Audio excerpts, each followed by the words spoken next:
Welcome back to the OU Daily Sports Podcast. This is Jason Batacao, Louis Raser. I'm Colton Sulley. It's game week, boys. How we feeling? Just ready to rumble, man. Yeah. Ready to go. Retweet, reacts. Ready to cover some Rethread. football again. Super excited to have these guys on the beat, cover their first Sooners football game. But let's get into it, guys. We got a busy one and not a lot of time as we got to get to practice. But Oklahoma's depth chart was released today. I know last pod there was a lot of debate on who was going to start for this team in Brent Venables' second season. But, guys, let's just jump right into it. First impressions, I know for me the big shock was not only Marcus Major being named RB1, but sharing that duty with Tawee Walker, a JUCO transfer. Guys, what was your immediate thought this morning? I just was extremely shocked. I mean, the way that OU's, or I guess I wouldn't say they've been parading Gavin and Javonte out in front of us as kind of like these are going to be the starters. I mean, they kind of did that in a way. I mean, we've talked to Javonte and Gavin the most out of all the running backs. We've not talked to Tawee at all. I would assume we probably talked to him tonight. But, I mean, every indication seemed like it was going to be Javonte and Gavin and then Marcus and then everybody else. So I'm a bit surprised. I don't know if it's like maybe Gavin and Javonte are dealing with something that we don't know about. I would assume not. I mean, Brent didn't really mention anything about injuries today. He did say Gavin and Javonte would be available. Yeah, so I don't even think it's anything about injuries. Maybe just Tawee's the real deal, and they've just kind of kept it under the radar. I don't know, but that surprised me. I think it might have a little bit to do with injuries. Brent did mention just the consistency that Tawee brings. Availability. Yeah, exactly. He said it best. Availability is the best ability. So I think that has to factor into it. It just sounds like Tawee's just kind of a workhorse back, just like a very solid, runs behind the pads, does everything right kind of back. Doesn't seem like a guy who's going to go out week one and shock everybody, go for 130 yards, but a guy who can be used in this running back room regardless. And it is interesting to see, like, what does that mean for Javonte Barnes and Gavin Sawchuk? Like, can you ignore Gavin Sawchuk going for 100 yards against Florida State or Javonte Barnes 500 whatever yards it was last year? I mean, are they going to have any impact in this offense? Yeah, I'm going to go the other way around. I think Javonte and Gavin are going to have a huge impact on this offense. I don't think Tawee ends up making a big impact on this team. I think this depth chart it's important to remember this is for week one.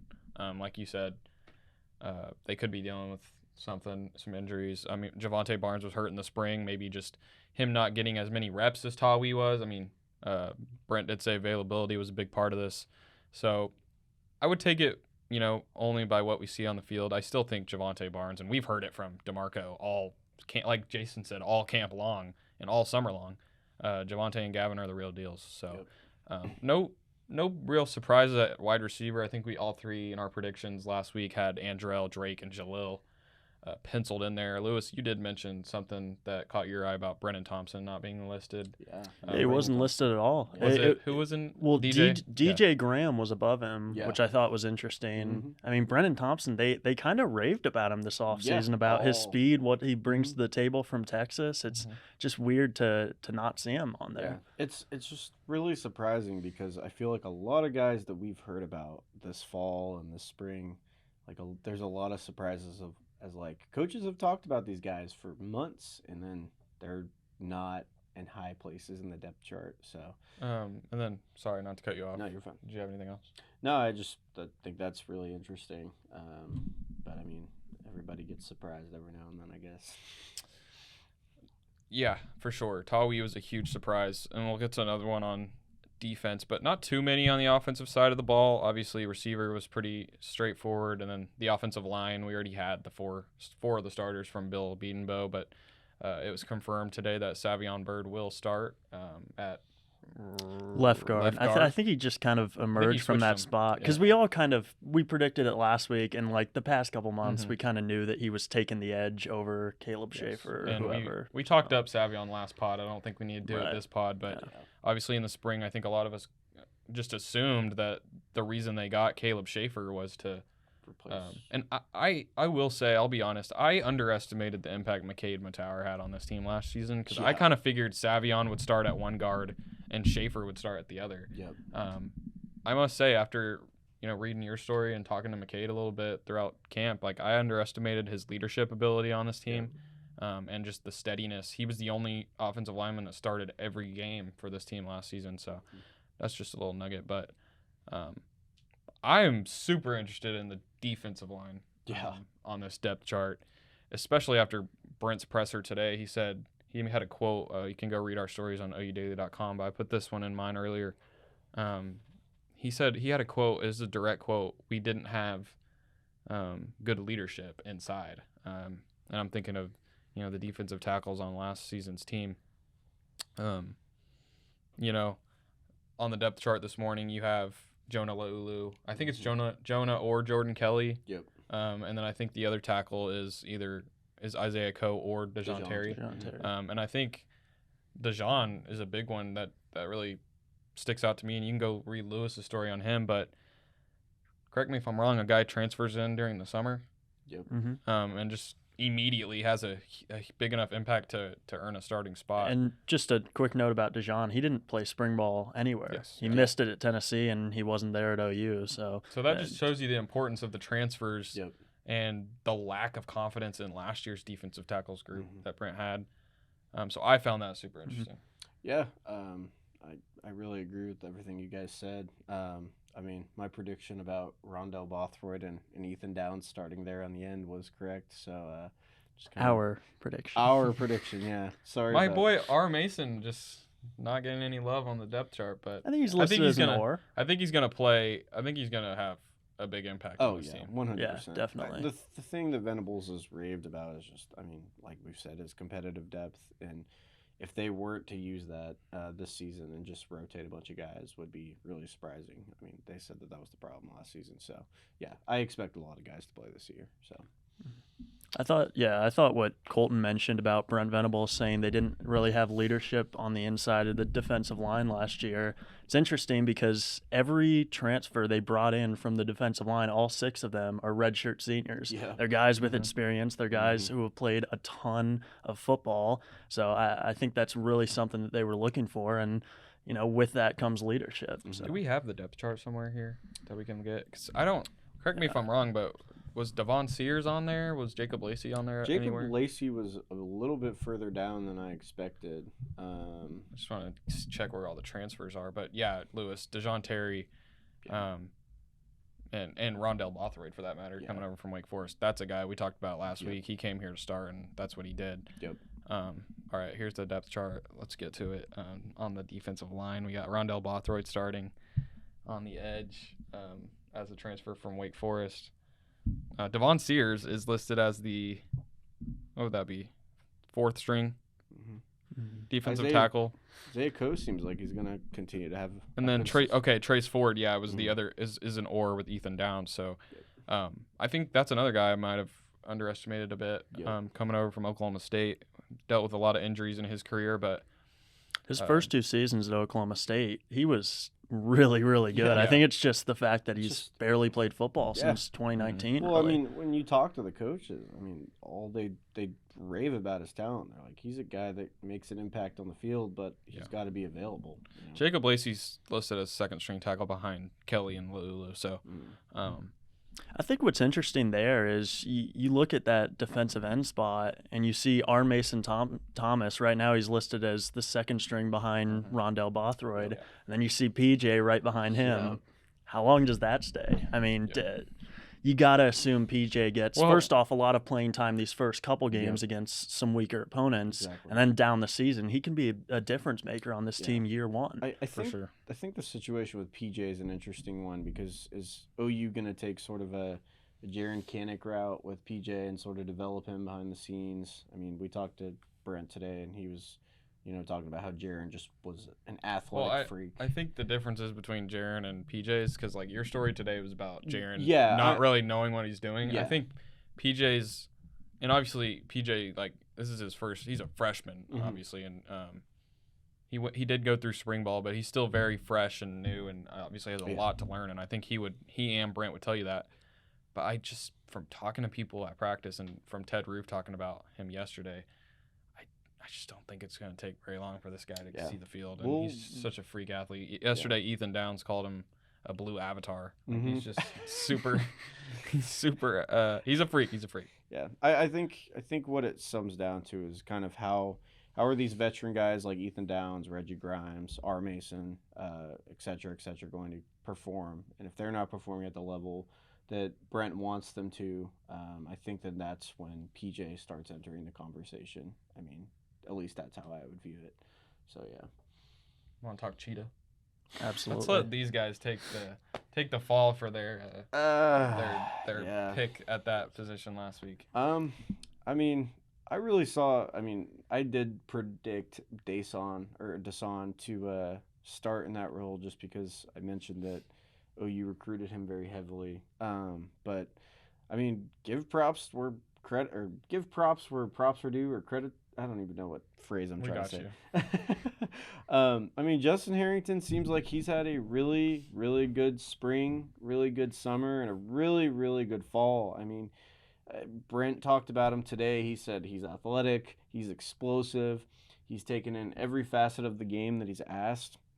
And when you talk to Justin, I mean, he brings up a lot about how he went through these dark days. And I mean, this is an example of a player literally buying into the Venables sort of foundation. Obviously, I think, like I said, I mean, competitive depth, the buzzword. I think him and Dason are going to rotate a lot this season just because they're both so extremely talented. But yeah, I think it's going to be an interesting position to watch and kind of how they share that sort of defensive snap count. So yeah, I think it's regardless of. I mean, obviously Dason's listed as the second stringer, but regardless, I mean, Justin Harrington was asked about just the competition last night, and he said he smiles about it just because last year they didn't have that. He was gassed. He was. I mean, Cheetah. It's such a tough position to learn, especially in such a complex defense that Brent Venables runs. I just think having guys and having an athletic freak like Dason, who's super versatile, I think it can only help you. So. Yeah, and the sorry to cut any of you off. The Venables template is literally Isaiah Simmons for that Cheetah position. And OU, not to discredit anybody last year, but I mean, they didn't have any guys that were of the level of, I mean, a Dason or a Justin Harrington with the knowledge of a Venables system. So yeah. To your story you did for our football mag, which is on racks on campus today. So pick those up on your way into the stadium on Saturday. But to your credit in your story, adding James Skalski, I think, is a big boost for that room as well. But no surprise for me. I think Justin Harrington really solidified himself this summer and fall as that guy.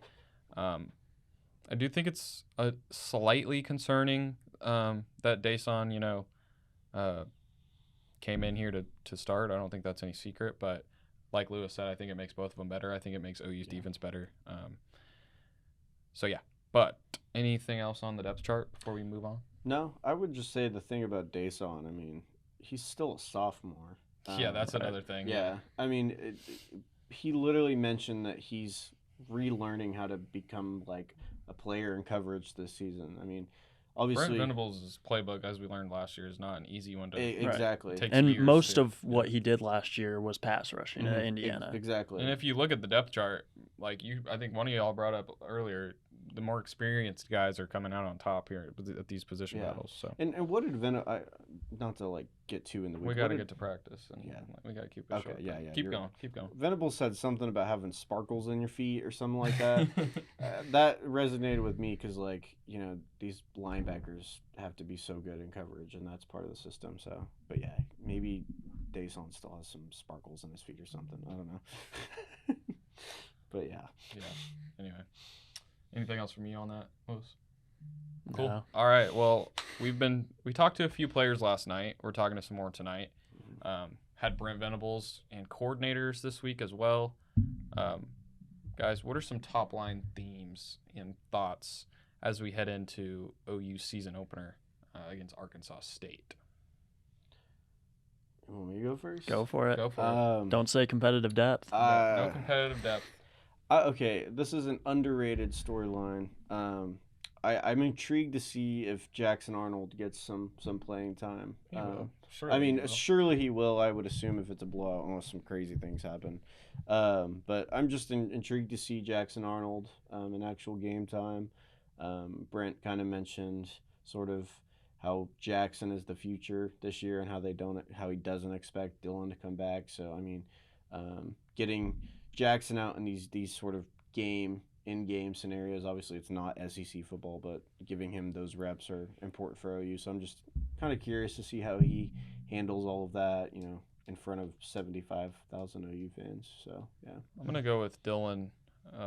Just talking to him last night and talking to Jeff on Monday, I just think, a lot to look from last year and learn from. Obviously, he's still the leader of this team. We all know Jackson Arnold's behind him, and he's the future. But looking at this season specifically, just the growth in Dylan, but also the evolution of Jeff Lebby's system here at OU, and just the tweaks that they make on offense. So I'm really looking forward to seeing the offense as a whole with the new offensive line. You had a lot of departures there. The running back story, obviously, with Marcus Major and Tawee, but more specifically Dylan and how he leads this offense this year. Yeah, definitely. I think for me, obviously, we've heard a ton about competitive depth. I'm not going to talk about that. Don't worry. We've heard enough about that. But are the starters good? Like, are the starters, where do they stack up to last year? Because a lot of it, you mentioned it, and I think you hit the nail on the head here. Experience seems to be trumping young talent with this initial depth chart, at least, which, I mean, it's week one. Obviously, we're going to think the world of it, and obviously things are going to change even by the time they get into conference play. But I just think it's interesting. Are the guys at the top of the depth chart really going to be improved, or is depth kind of the only change you got going for you? So I think that's kind of an interesting storyline to watch. Yeah, for sure. All right, it's game week. You know what that means, guys. Predictions. Let's do OU season prediction. Let's do a game. We're gonna do game predictions every week on the pod. But let's do OU season predictions. Let's do Arkansas State predictions for this week. But also let's do our college football playoff predictions. I think that'd be a little fun. So, I'll start on season predictions. I think just real quick, we got to run to practice like we said and talk to players, but I think OU is much, much improved this year. I think specifically on the defensive side of the ball, year 2 under Brent Venables. Brent Venables is one of the best defensive coaches in the country. I think you finally see that this season. A lot of turnover last season. I think that was an anomaly. I think Brent gets this team back on track. I have a little bit of hesitancy on the offensive side of the ball. We've talked about it in the past on other pods, just how thin the receiver room is. I do think Dylan improves. I think Dylan was great last year. I think he does take a little bit of a step up, but the offense worries me a little bit. They struggled at times, obviously, last year to score in critical situations. So, but if they can get that fixed a bit, I think the defense is going to be much better. I'm going 9-3 for this team, which would be a huge step up from 6-7 last year. I think they lose to Texas. Obviously, I think Texas is going to be really good. At BYU for me is a trap game. November, it's going to be really cold.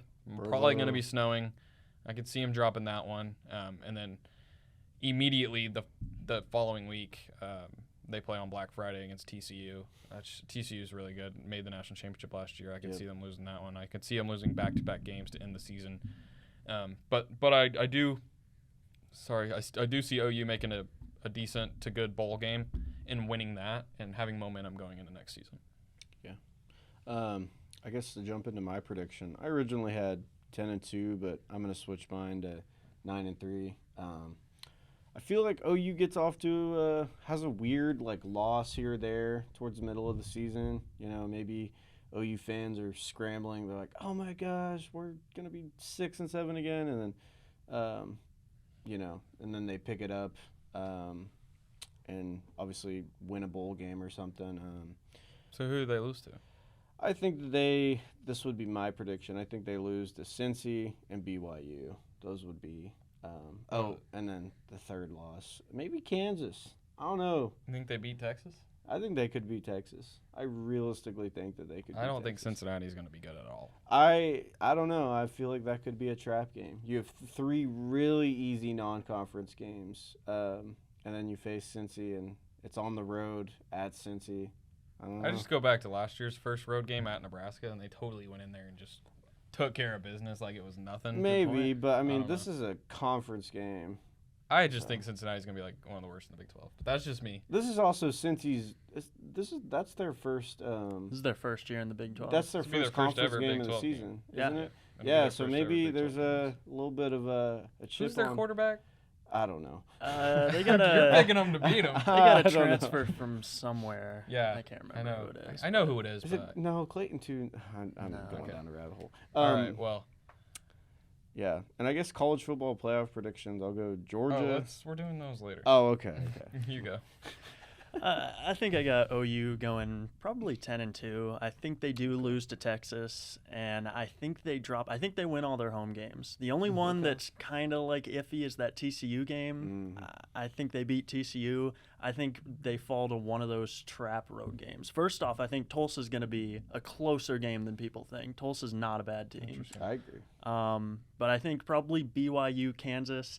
I think maybe Cincinnati. The thing is, Cincinnati, this is their first Big 12 game, and that's a big thing for them. Yeah, 100%. And that stadium, I mean, as a Cincinnatian, that stadium, it gets loud. It's not Yeah. super big. It only holds like 40, 50,000 people. Those But people can Nippert rock. Stadium gets loud, so I think that could be a trap game. But I think anything under 9-3 with the schedule you have, Yeah. it's a huge Well, the non-con's disappointment. easy, and to me, Cincinnati's super easy. I think Yeah. they go undefeated until Texas. But I think they should. another be. game that scares me a little bit if I was OU is Tech at home. Tech coming here. Yeah, Joey McGuire. I don't Wait, know. did they play Tech? I think Yeah, so. I thought they did. That They pretty don't sure play they faced- Baylor. They don't play. They don't play Houston. Don't they play Tech at home? I thought they did. No, They don't play Do Tech. not play They do Tech. not play Tech. Okay, that's good Would for be OU. a trap game So if they schedule, played 'em. so schedule's much easier. I think the Kansas game at home could be a little, or no, Kansas game at Lawrence could be a little, but I'm going 9-3. OU is glad they don't play Tech. I think they're glad they don't play Houston as well. I think that game could be a little scary too. But I think so. We got Arkansas State, SMU, Tulsa, Cincy, Iowa State. That's 5-0 to me. And then I Should think be. they lose to Texas, and then. That's kind of a weird game. Dylan Gabriel playing Yeah, his old team in UCF. UCF. This is a weird game. Last Bedlam is always crazy. That could be weird. I think they beat West Virginia, and then like I said previously, I think BYU, TCU are. Yeah. I think they drop those. Man, I know that this might be a hot take, just given Oklahoma State's. I mean, their quarterback situation, but Well, their like, whole team. their whole they team, don't have a but team like, to throw out man, being last Bedlam in Stillwater, I mean, there. It's a weird one for sure. yeah, I feel like that could be a big trap game and just sort of like one of those Well, adrenaline. OSU's gonna be playing. Yeah, for their, exactly. I mean, you have, I would say, the little brother college of the state saying, they're leaving, they're blah, blah, like all those storylines into one. It's just like, Trace Ford transfer. yeah, that too. There's just a lot on the plate emotion-wise for Oklahoma State, and maybe they come out with fire that they didn't have all season. But that could be a trap game that makes them go from 9-3 to 8-4. In my I can book. get behind that one. Yeah, but I don't know. That would be if OU were to go 8-4. My prediction is still 9-3, but that could be a game. I think that would just be a huge disappointment. That's Me my too. main point. I think Yeah, 9-3 no, is like the cutoff. 9-3 and above, you're good. 8-4, maybe isn't we that- have some coaching change conversations. Well, maybe for some Venables bigger, or coordinators? Well, for anybody. I Hang mean, Hang on, that's- hang on. With the schedule you this have, is a team that made. This is a team that made 4 college football playoffs Oh my under God, with in Riley on staff, 620. right? right. Yeah, so we've gone from every single season, 1 loss is a disappointment to 9-3. I think that's interesting, but I agree with you. I think 9-3 would be a good season. I do. Oof. I think 9-3 would be you look at that after going 6-7. If you make a decent bowl game and win a decent bowl game at 9-3, you can still make the Big 12 championship game at 9-3 as well. Yeah. I think at 9-3, if you're this team after the disaster of last year, that's a pretty good season. So, I mean, I know OU fans, like I just said, like one loss is historically a disappointment, but I think, and you can read some of our stories on this, specifically my Venables one, but I think one of the storylines of this year and the coming years in the SEC is, can fans adjust to the expectation of the SEC? But like Jason said, it's 6:20. Do we have any final thoughts before we head to practice? I'm just. Oh wait, college football playoff, real quick. Go. That's right. Ohio State, Georgia, Bama, like the three most boring teams that you could pick. So I'll go a little oddball, Florida State. Who wins? Tiny bit. Who wins it all? I think Ohio State over Georgia. Okay, Jason. Okay, I had a crazy prediction earlier, but I'm gonna switch it up. I'm gonna go Michigan 1 seed, Georgia 2 seed, Bama 3 seed, and then for my 4 seed, I'm gonna go Texas, Interesting. Who wins it all? Michigan. I'm also going Michigan wins it all as well. My 4 are Michigan, LSU, USC, and Georgia. And I got Michigan. I got Michigan winning it all. But thanks for joining us on the OU Daily Sports Podcast. Check out our football publication that is on racks around campus and all over Norman. Grab one on your way into the stadium on Saturday. Always follow us on social media. Read our stuff. Listen to our podcasts on oudaily.com. But we'll see you next time. See ya.